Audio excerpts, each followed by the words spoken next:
দের সংখ্যা মিশর দেশে বাড়তে শুরু করলো। নতুন ফরৌন ভয় পেলেন যে ইসরায়েলীয়রা শক্তিশালী হয়ে উঠবে, তাই সে তাদেরকে লাশে পরিণত করলো এবং তাদের সাথে অত্যন্ত দুর্ব্যবহার করতে শুরু করলো।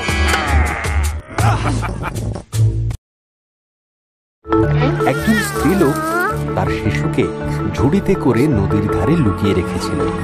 শিশুটির দিদি শিশুটিকে লক্ষ্য রাখছিল।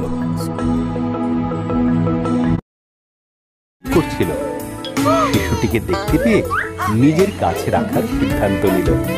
শিশুটির দিদি বাচ্চাটিকে দেখাশোনার জন্য তার মায়ের সাহায্য নিতে বলল। ফরৌনের কন্যা শিশুটির নাম দিল মোশি।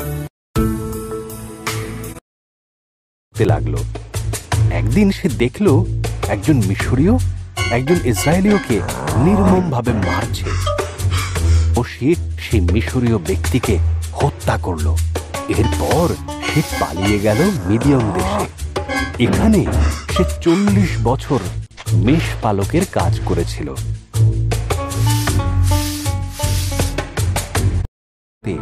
মেষ পাহারা দিচ্ছিল। একটি জ্বলন্ত ঝোপের ভেতর থেকে ঈশ্বরের কণ্ঠ শোনা গেল, মোশি, আমার সন্তানেরা কষ্ট পাচ্ছে, আমি তোমাকে তাদের মুক্ত করার জন্য বেছে নিয়েছি।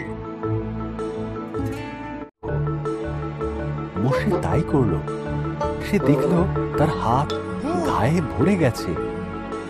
যখন সে আবার এই কাজ করল, সে দেখল ঘা সম্পূর্ণ সেরে গেছে। ঈশ্বর বললেন, আমি ভালোভাবে কথা বলতে পারি না।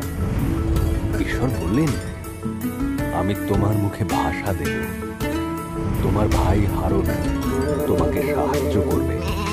তখন মোশে ফরৌনের কাছে গিয়ে ইসরায়েলীয়দের ছেড়ে দেবার কথা বলল।